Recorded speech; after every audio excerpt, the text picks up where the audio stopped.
Mis hermanos, sitúense en sus Biblias, por favor, en Marcos, capítulo 7. Mis hermanos, a mediados de 1887 existió una niña llamada Helen Keller. Esta niña tuvo un buen nacimiento, normal. Estaba sana, tenía buen peso, tenía buena estatura. Todos sus valores estaban dentro del promedio. Estaba bastante bien. Se destacaba porque tenía una excelente visión. A tal punto dicen que era capaz de distinguir fácilmente un alfiler caído en el piso. Según su madre, fue capaz de decir algunas palabras a la edad de 6 meses. Era una niña normal. Sin embargo, antes de cumplir los 2 años de edad, sufrió una grave patología que los médicos de la época llamaron congestión cerebroestomacal, aunque los especialistas modernos luego sugirieron que pudo haber sido meningitis. El hecho es que su médico pediatra pensó que su vida corría peligro, pero se sorprendió al ver el avance de que su fiebre iba cesando y se iba mejorando gradualmente.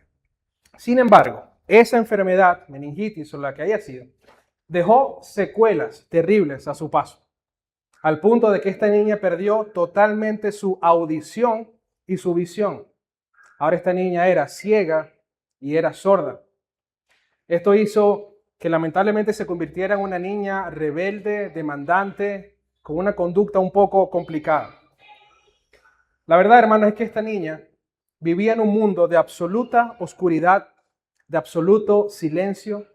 Nadie podía entrar en su mente y nadie podía descifrar lo que ocurría en su interior. Hasta que llegó su vida una tutora que cambiaría su vida por completo. Su nombre era Anne Sullivan. Pero ¿cómo esta mujer logró romper esa barrera impenetrable en esta niña? Bueno, definitivamente no lo hizo con discursos teóricos ni gritándole desde lejos. Esta mujer se dice que se acercó, tomó la mano de la niña y comenzó a deletrear pacientemente con sus dedos, letra por letra, la palabra agua. Esa palabra agua era una de las que ella había dicho cuando era niña, una de las primeras palabras que dijo. Entonces esta mujer iba deletreando esa palabra en la palma de su otra mano mientras el agua fresca iba cayendo sobre ella. Utilizó esta técnica. El hecho es que ese simple y profundo contacto físico encendió una chispa de luz en la mente de Helen y le devolvió la conexión con el mundo. Hubo un cambio radical en ella. Esta historia, hermanos, de Helen Keller nos conmueve porque refleja una realidad muy humana: el dolor del aislamiento. Hoy en día, la Organización Mundial de la Salud nos advierte que más de 1.500 millones de personas en el mundo experimentan algún grado de sordera. Y de ellas, unas 430 millones enfrentan sordera definitiva. Yo quise ratificar esta cifra y sí, efectivamente era así. Pero si nosotros pensamos en la gravedad de esta condición, cuando nosotros nos trasladamos al mundo espiritual, la cosa cambia un poco más.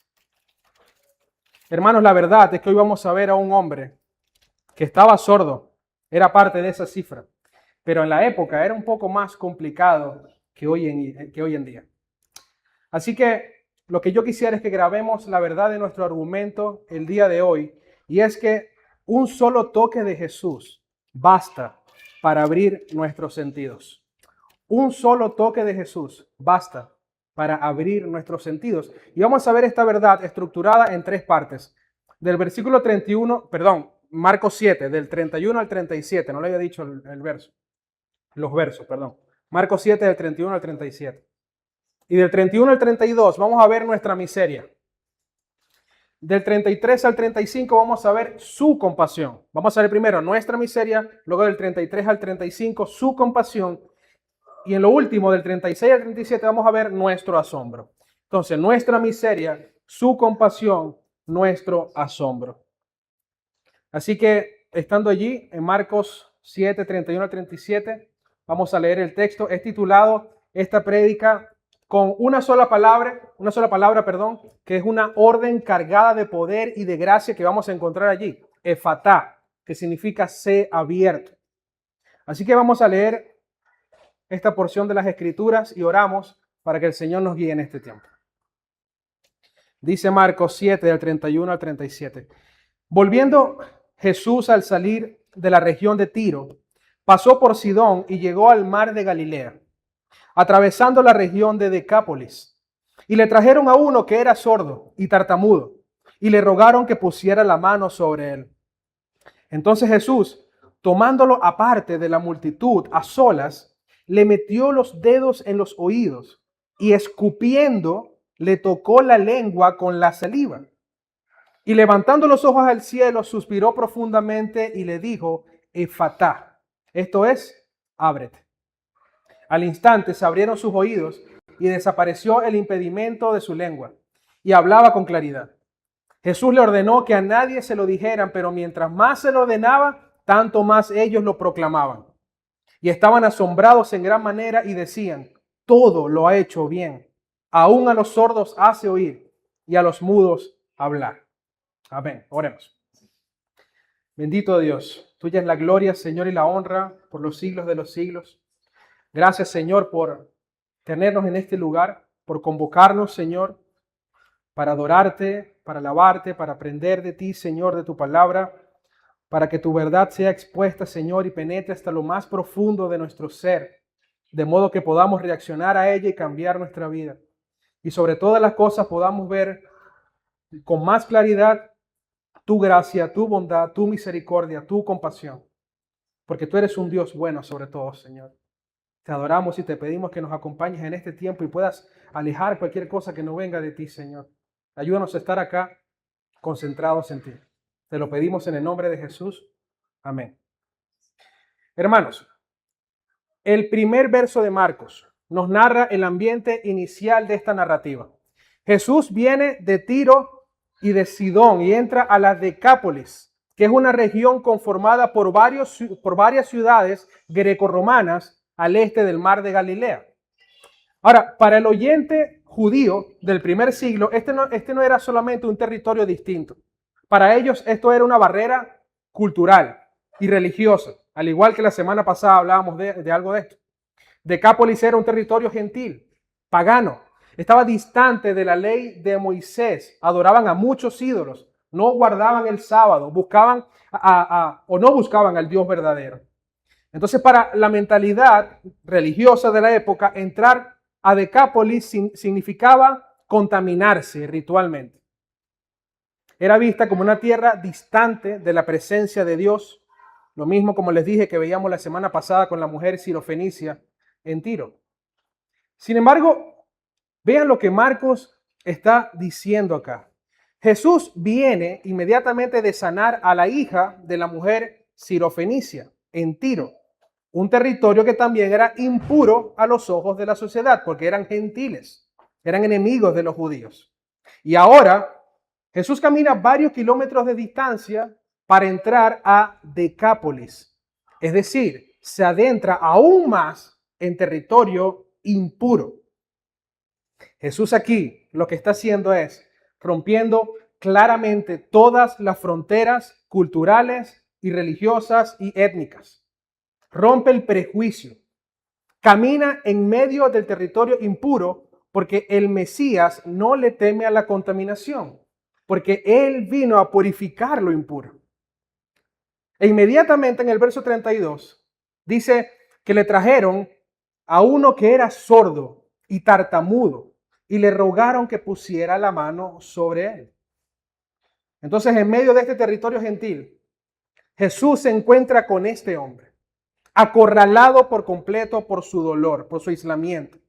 El texto lo describe como sordo, como tartamudo. En el griego, en el original, perdón, la palabra es mogilalos, que significa alguien que habla con dificultad, alguien que tiene la lengua atada, trabada, que no puede hablar bien. Este hombre estaba sufriendo en gran manera. Vivía, como decíamos hace un instante, con un dolor o acorralado en un dolor interno. Y quisiera que veamos y podamos detenernos un poco en la miseria de este hombre para poder ver la magnitud de lo que viene después. Primero, este hombre vivía como en un encarcelamiento de silencio. Este hombre no conocía la voz de su madre, no conocía la voz de sus familiares, no conocía el sonido de la lluvia, la risa de los niños. no escuchaba nada, no conocía el sonido de la naturaleza. Cuando la gente hablaba a su alrededor, él solamente veía bocas moviéndose de forma incomprensible. Era como si él viviera en una desconexión permanente con la realidad y con el mundo. Pero en segundo lugar, también vivía en una agonía total por no poder expresarse con claridad. No solamente no escuchaba, sino que no podía hablar bien. Y hermanos, debe ser extremadamente frustrante para un ser humano no poder oír, pero mucho más no poder hacerse entender. Debe ser desesperante, de verdad. Imaginen entonces el dolor, la impotencia, la rabia contenida en este hombre cuando intentaba expresar sus miedos, sus ideas, su afecto, y que de su boca solamente salieran ruidos incoherentes y extraños que nadie lograba comprender. Y para rematar, cuando intentaba hablar, la gente, en vez de tratar de escucharlo con atención, más bien se burlaban de él o le tenían lástima. Así que no solamente estaba encarcelado en su silencio y no solo vivía en agonía por no poder expresarse bien, sino que también tenía un profundo rechazo social. En la antigüedad no existía la inclusión como hoy en día. A las personas con deficiencia física se les consideraba inútiles para la sociedad. No servían para nada. Y en la cultura pagana de la Decápolis y en el pensamiento judío también de la época, se creía que una aflicción así solamente era el reflejo de la maldición directa de Dios o de los dioses a los que ellos adoraban. Este hombre cargaba la etiqueta de rechazado, de improductivo, de marginado para la sociedad. Era un hombre que prácticamente no era nada, y quizás a algunos de nosotros se nos viene a la mente el leproso. Ese hombre que también era marginado de la sociedad, que era impuro, que nadie quería verlo, ni tocarlo, ni estar cerca. Bueno, este hombre no era leproso, pero cargaba de la misma manera con un dolor grande, angustiante, de rechazo a su alrededor. Pero aquí, hermanos, la historia da un giro conmovedor, porque este hombre no sabía que Jesús estaba allí, porque no podía escuchar. Así que él no sabía que Jesús estaba por la ciudad. No podía oír los rumores de la multitud de que Jesús estaba caminando cerca de allí. Y evidentemente no podía tampoco pedir ayuda por él mismo. Nadie lo entendía. Pero hubo algunas personas que no miraron a este hombre con estorbo, sino que lo miraron con amor, lo miraron con compasión. Un grupo de personas que el texto no dice quiénes son, no nos deja saber quiénes son. Pero estas personas escucharon que el Señor Jesús estaba cerca y dijeron, definitivamente hay esperanza para este hombre. Si el Señor Jesús, si es verdad que el Señor Jesús está cerca por allí, hay esperanza para este hombre. Entonces fueron, lo tomaron de la mano y lo llevaron ante el maestro. Y no solamente lo llevaron, le rogaron, dice el texto. Le suplicaron a Jesús que por favor pusiera la mano sobre él. La fe de estos hombres los llevó a reconocer que Jesús sí podía hacer algo por este sordo. Una fe digna de imitar. Y como él no podía expresarse claramente para pedir su propia restauración, fueron estas personas las que usaron, las que prestaron sus lenguas, su boca para hablar e interceder por él. Hermanos, esto nos enseña mucho, sin duda, porque en nuestro entorno hay muchas personas sordas y con lenguas atadas por la depresión, por el dolor, por el pecado, que están inmersas en su propia miseria espiritual. Y la pregunta para nosotros es, ¿será que estamos teniendo la empatía de tomar la mano de esas personas para llevarla a Jesús? Es una pregunta confrontadora, pero necesaria. Porque la iglesia, hermanos, no es un club de personas o de creyentes sanos. No es. Es un centro de rescate. Necesitamos ser los oídos y la boca de aquellos que sufren. Necesitamos llevar a las personas a los pies de Cristo. Ese es nuestro propósito, hermanos.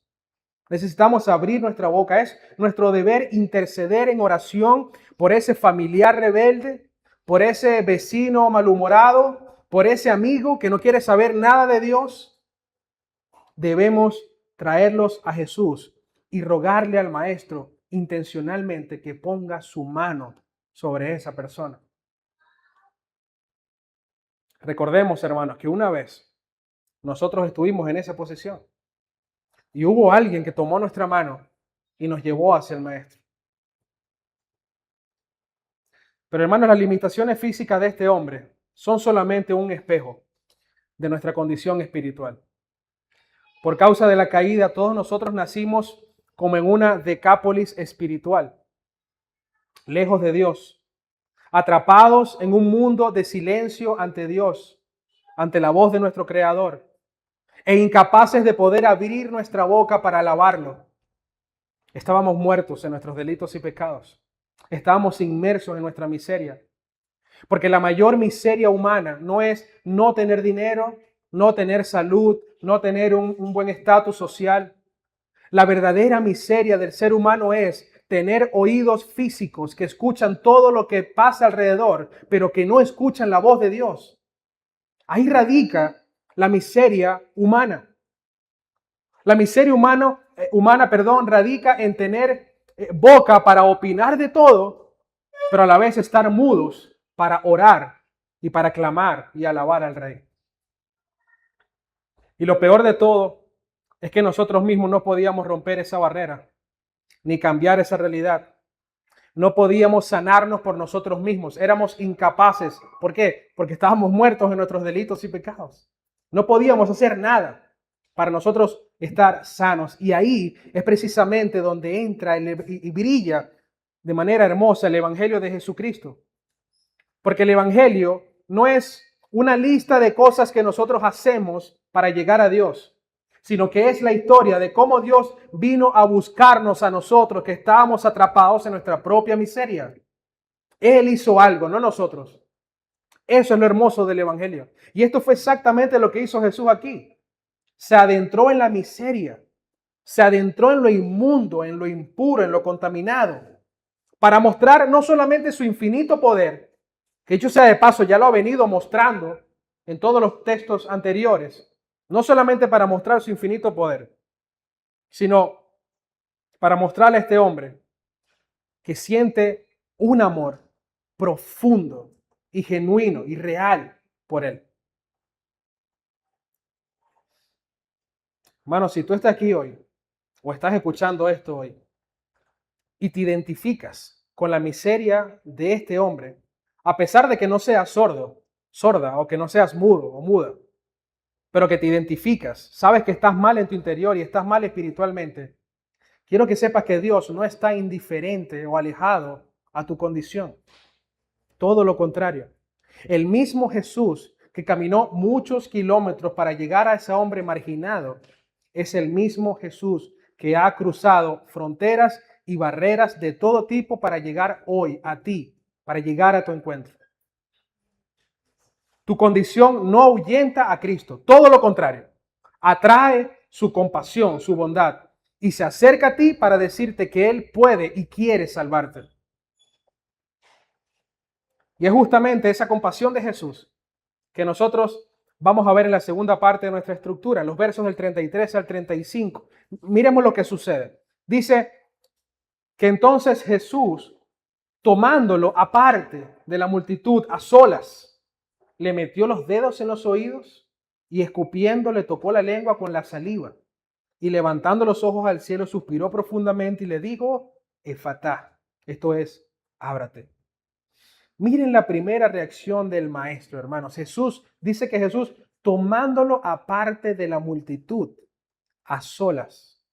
En aquella época, los curanderos, los médicos populares, solían hacer grandes espectáculos de sanidad en las plazas públicas para ganar fama, dinero, popularidad, seguidores, etc. Pero Jesús no busca espectáculos ni aplausos. Jesús busca al hombre, busca el corazón del hombre. Este sordo llevaba toda su vida siendo el centro de burlas, de las miradas curiosas, de la lástima de todas las personas del pueblo. Jesús lo sabe. Y por eso lo toma con delicadeza de la mano, lo saca de todo el bullicio y se queda a solas con él. Antes de darle la sanidad física, Jesús le devuelve la dignidad a este hombre, dándole atención personalizada.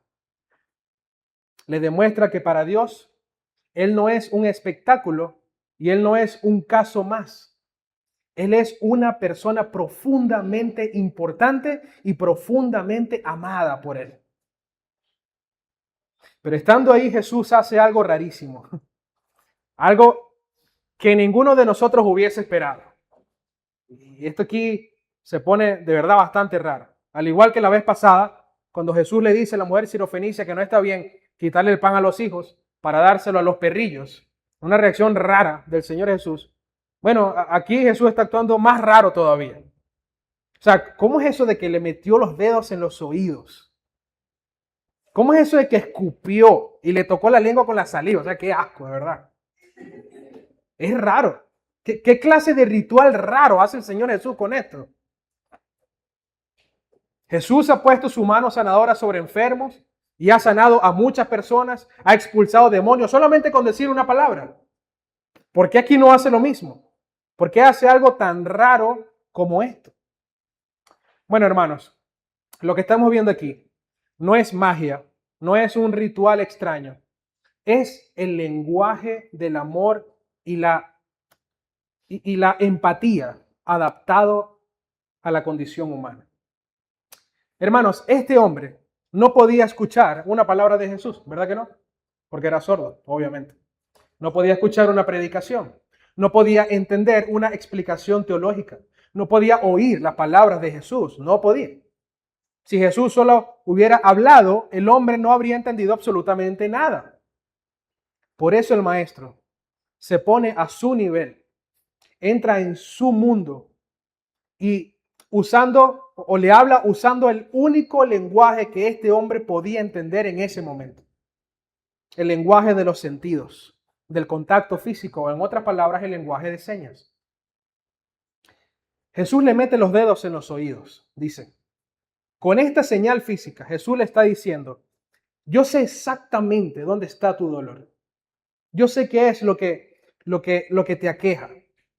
Sé que no me oyes, pero yo voy a tratar directamente con el problema que tienes allí.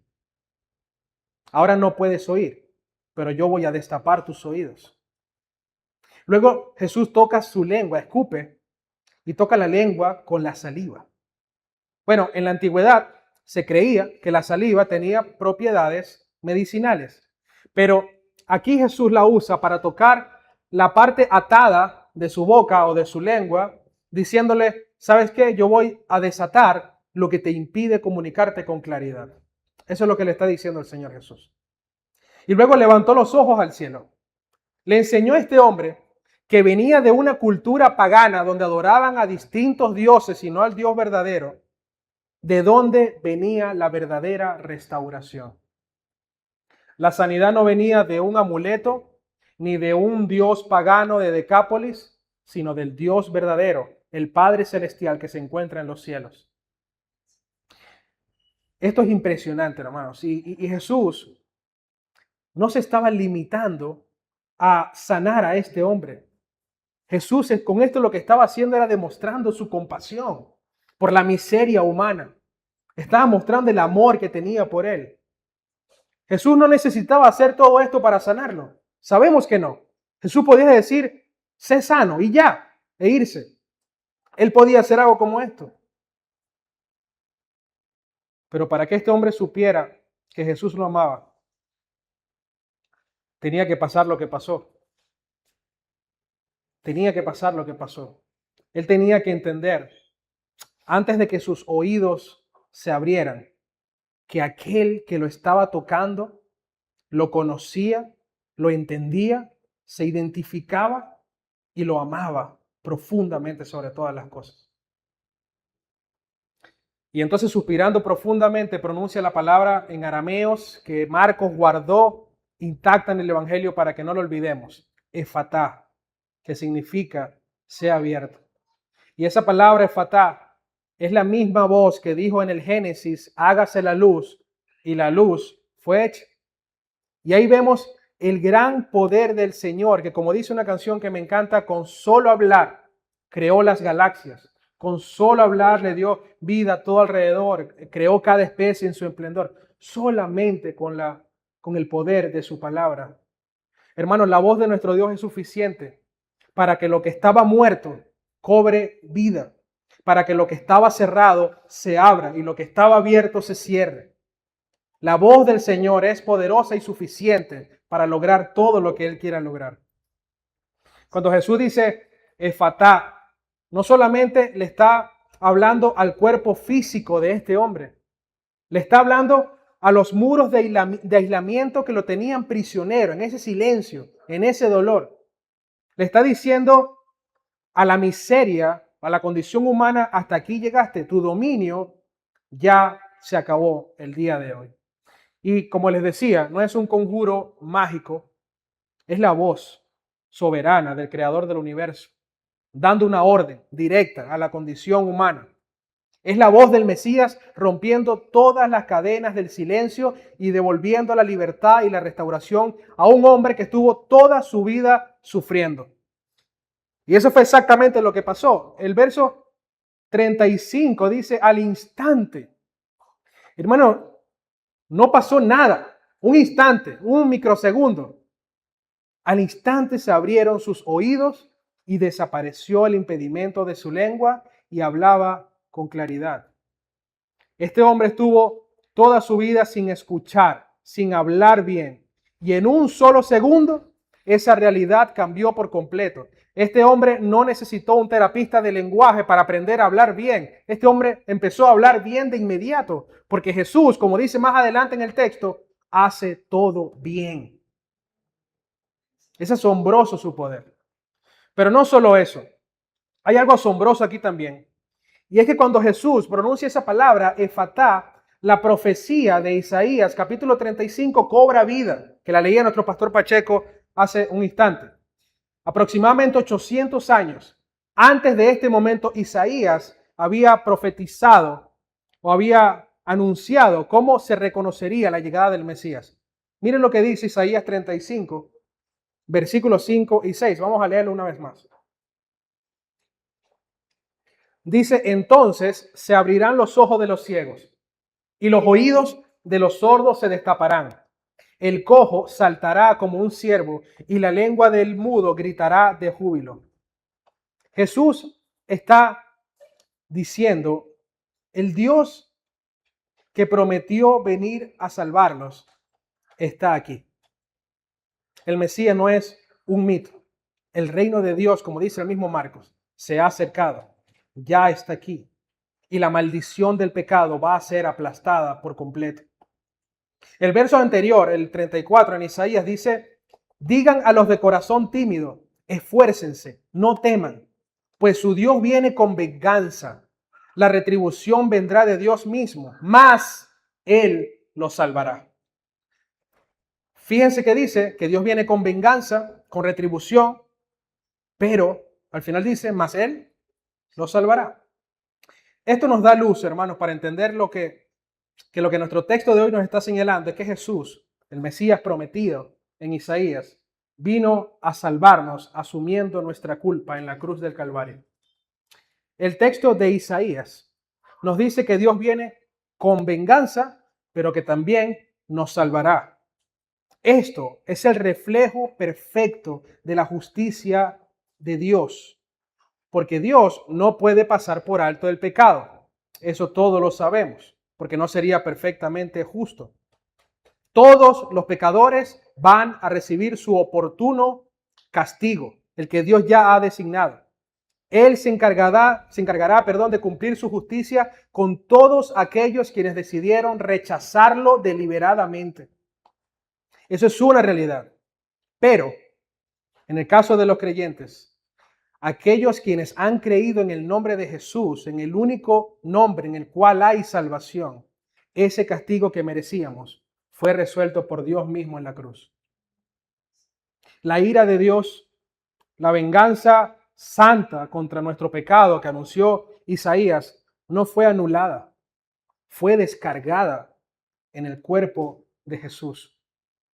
En la cruz del Calvario, hermanos, ese Mesías que en Marcos 7 le dijo al sordo Efatá, se volvió mudo ante todos aquellos que lo acusaban. El Señor Jesús aceptó y recibió el silencio, el abandono y el castigo entero que nos correspondía a nosotros para que tú y yo hoy pudiésemos tener acceso al Padre. Él pagó la deuda en su totalidad y por eso el milagro en Decápolis es solamente un anticipo para ver la obra maestra, la obra mayor, que es la sanidad y la liberación eterna de nuestras almas. Esa es la profecía cumplida que estamos viendo acá. Él vino a abrir nuestros oídos que estaban cerrados al mensaje del Evangelio. Él vino a desatar nuestra lengua para que pudiésemos alabarlo libremente. Así que, hermanos, ya no hay lugar para la desesperanza, porque Cristo ha venido. Jesús no es solamente un maestro compasivo del pasado. Jesús es el Rey, Redentor y Salvador que está vivo y que hoy sigue sanando todo lo que estaba roto, que hoy sigue acercando a todos aquellos que son marginados por la sociedad. Y cuando nosotros somos testigos, hermanos, de una gracia tan grande, cuando entendemos que un Dios así se ha humillado e inclinado para salvarnos, nuestro corazón definitivamente no puede quedar igual. Yo espero que hoy todos los que estamos escuchando esto podamos responder ante una gracia tan inmensa y una compasión tan inmensa como la que Cristo ha tenido con nosotros. Amén. Pero ahora, hermanos, pasa algo bien curioso en el texto, que ya hemos visto en otras oportunidades. Y entramos aquí a la tercera parte de nuestra estructura. Dicen los versos 36 y 37 que Jesús les ordenó que a nadie se lo dijeran. Pero ¿qué pasó? Mientras más se lo ordenaba, tantos ellos más lo proclamaban. Eran desobedientes. Y estaban asombrados en gran manera y decían, todo lo ha hecho bien, aún a los sordos hace oír y a los mudos hablar. Jesús le pide discreción, lo que en los evangelios se conoce como el secreto mesiánico. Le dicen, sean prudentes, sean discretos, no hablen de esto, no digan nada de esto. Y la razón, en parte, era para evitar que las multitudes lo buscaran solamente como un hacedor de milagros, solamente como un curandero o un líder político. Y por otra parte, para estipular también el tiempo estipulado, valga la redundancia, por Dios para cumplir su obra redentora. Pero lo curioso es que le diga a alguien que ha estado toda su vida sin poder hablar y que ahora puede hablar y que tiene algo muy valioso que decirle a todos, que no hable. Señor, tengo toda mi vida mudo. Ahora tú me haces hablar y me dices que no hable. Es raro esto. Es raro. Sin embargo, la alegría y el gozo de lo que ellos acababan de presenciar era tan abrumador que no podían callarlo. Desobedecían. Mientras más se ordenaba, dice el texto, tanto más ellos lo proclamaban. Y hermanos, seguramente nosotros nos identificamos con esa desobediencia, ¿verdad que sí? ¿Cómo no decir algo tan increíble como este milagro que acabamos de presenciar? Imagínense que Jesús viene hoy, hace algo como este y después te dice, no digas nada. Sería muy difícil guardar silencio. Para estos hombres lo fue. Pero el problema es que ellos no tenían la historia completa. De modo que la fama de Jesús podía seguir propagándose solamente como un hacedor de milagros y ya. Pero la verdad es que eso no es nada en comparación al propósito principal de la venida de Cristo, que es salvar y dar vida eterna a los perdidos. Hoy nosotros no podemos ver a Jesús como un simple maestro, o como un milagrero, o como un profeta, como muchos dicen que son. Jesús es simplemente un profeta. Hoy nosotros debemos ver a Jesús como lo que realmente es, como la verdad absoluta de la palabra lo dice. Jesús es el Rey Salvador de nuestra vida, el Salvador del mundo. Y a diferencia de los hombres de ese momento, lo que Jesús les decía que no hablaran, para nosotros hoy la orden es totalmente distinta. Jesús a nosotros hoy ya no nos dice no hablen, nos dice todo lo contrario. Mateo 28, vayan y anuncien, hagan discípulos, enseñen lo que han aprendido de mí. Mateo 28, prediquen el evangelio. Pero miren qué ironía. Y esto es sorprendente, hermanos, y de verdad bastante irónico. A ellos, quienes no tenían la historia completa y a quien Jesús les prohibió hablar, hablaban. No le podían callar la boca. Iban y anunciaban y decían y decían y decían. La alegría de ellos era tan grande que había invadido toda la región. No podían parar de hablar de lo increíble que era Jesús, a pesar de que Jesús le dijo que no lo hiciera. Pero nosotros, la iglesia moderna, que sí tenemos la historia completa, que sí sabemos que Jesús vino, murió en una cruz, resucitó el tercer día para demostrar que era el Hijo de Dios. Y Jesús nos dice, vayan, nos ordena, dicho sea de paso, vayan, hablen. ¿Cuántas veces nos quedamos en silencio? Tremendo.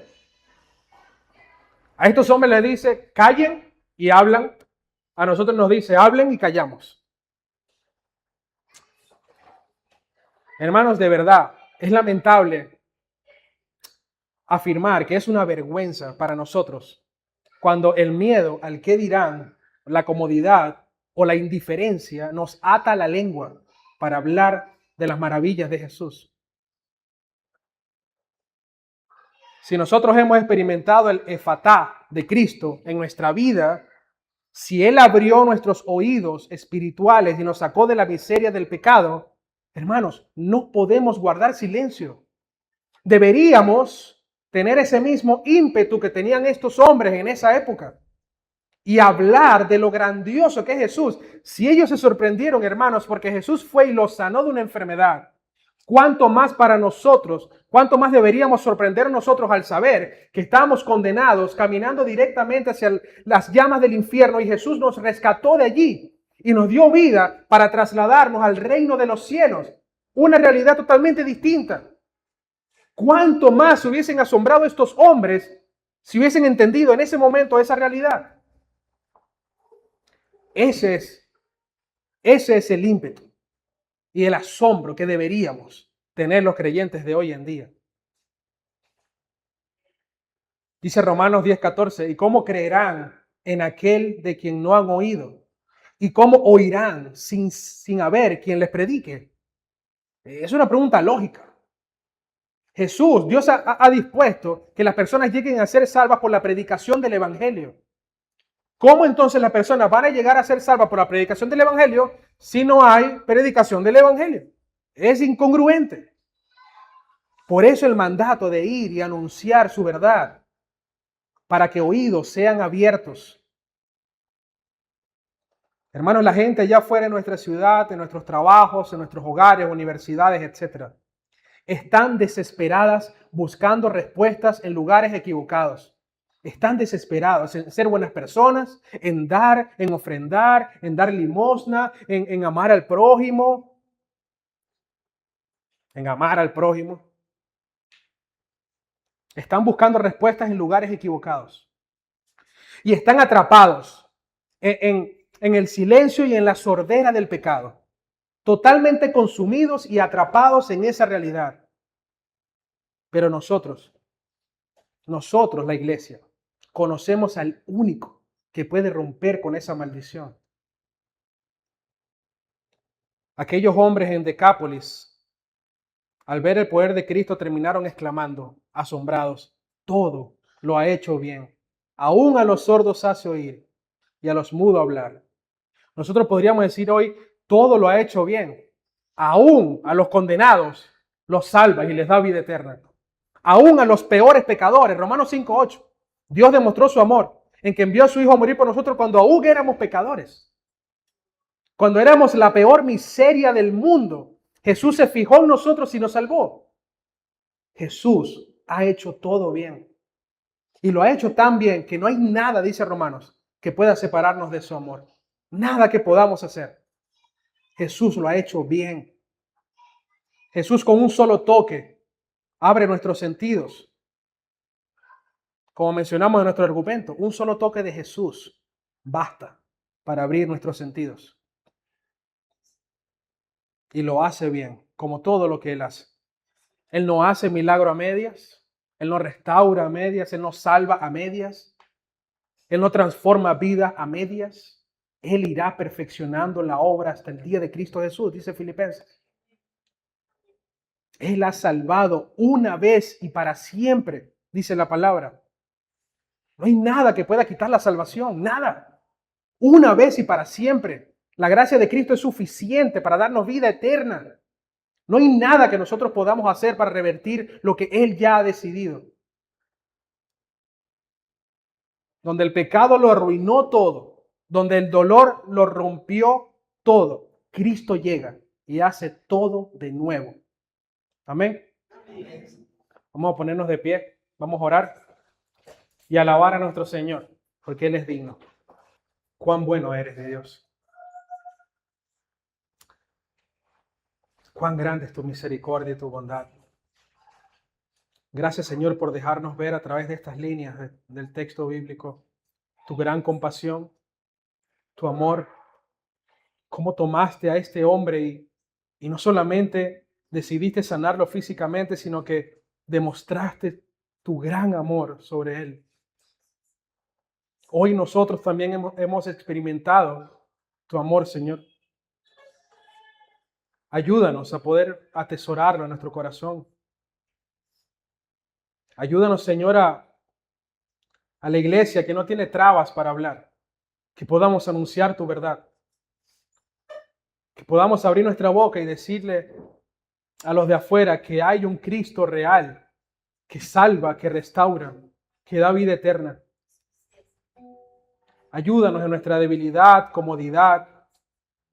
Haz lo que tengas que hacer, Señor, para que puedas impulsarnos a hablar a otros de tu gloria. Bendito seas, Dios, por los siglos de los siglos. Amén.